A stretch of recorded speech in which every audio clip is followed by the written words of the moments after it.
చెప్తున్నా. మీరే 2004 నుంచి కావచ్చు, నేను 84 నుంచి తిరుగుతున్నా.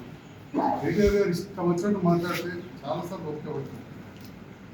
కానీ ఏ బ్రీడ్ హైబ్రిడ్ అంటే నేను ఇవాళ మిమ్మల్ని అడుగుతున్నా సార్. మరి ఇదే చంద్రశేఖర్ గౌడ్ మీరు నిలబెట్టి బీఫామ్ ఇయ్యాక క్రాస్ ఓటింగ్ మొత్తం జీవన్ రెడ్డికి వేసినాడు. మీదే క్రాస్ రీడర్ అడుగుతున్నా. అసలు జీవన్ రెడ్డి గారికి జగిత్యాల నియోజకవర్గంలో 2018లో ఒక్క గ్రామంలో వినాయక రాలేదు. జగిత్యాల కొంత ఒక్క వార్డులో వినాయక రాలేదు. ఈ ఎమ్మెల్సీ పరిధిలో 40 మంది ఎమ్మెల్యేలు మనం టీఆర్ఎస్ వాళ్ళకి గెలుస్తున్నాం. మీరు అభ్యర్థులు ఎందుకు పెట్టలేదు? చంద్రశేఖర్ గౌడ్ ఎందుకు అన్యాయం చేసారు? బీఫామ్ ఇవ్వలేదు. మీరు క్రాస్ ఓటింగ్ వేయించారు. క్రాస్ బ్రీడ్ ఇవాళ మీరు తీసుకుంటున్నారు. జీవన్ రెడ్డి గారు ఇంత పెద్ద కాంగ్రెస్ నాయకుడు అంటారు. ప్రయాణ మీడియాకి చెప్పాడు సీనన్న కొడుకు అని చెప్పి 2019లో బీజేపీ కొట్టేయించామని చెప్పారు. 6 క్రాస్ ఓటింగ్ వేయించారు. 6 క్రాస్ బ్రీడ్. మమ్మల్ని క్రాస్ బ్రీడ్ ఏ బ్రీడ్ అంటారా? మీది క్రాస్ బ్రీడ్. మాట్లాడేటప్పుడు ఇందా మాట్లాడాలి. ఏనాడు కూడా మీరు ఎన్నోసార్లు అంటారు.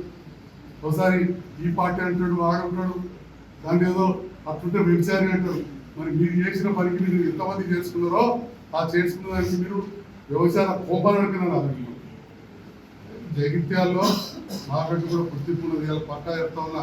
ప్రజలలో సర్వే చేయించుకొని సంజయ్ కుమార్ అనేవాడు అభివృద్ధి కోసమే ఇవాళ ప్రభుత్వంతో కలిసి పనిచేస్తుంది, మంత్రులతో ఎమ్మెల్యేతో కలిసి పనిచేస్తుంది. చేసి చూపెట్టిన పాత బాకీలు ఎస్పీ ఆఫీస్ మొండిగోడలు ఉంటే బిల్లు ఇచ్చి కట్టించినాం. డబల్ బెడ్రూమ్ పాయకాలు లేదు, నీళ్లు లేవు, కరెంటు లేదు, బిల్లులు ఇచ్చినాం. ఆ డబ్బులు తెచ్చినాం. ఇవాళ 1000 మంది ఉంటున్నారు. మెడికల్ కాలేజ్ జస్ట్ 12.33% మాత్రమే బిల్లులు ఇచ్చారు. ఇంకా 87.70% కట్టుకోండి. 12% కట్టి మెడికల్ కాలేజ్ ఇచ్చినాను. 87% కట్టాలి. అందులో 40% బిల్లులు ఇచ్చి పనులు నడుతున్నాయి. 2 నెలల హాస్టల్ అయింది. డోలవాడ ప్రాజెక్టు 30 కోట్లు పెద్దలు లక్ష్మణ్ గారు ఇచ్చింది.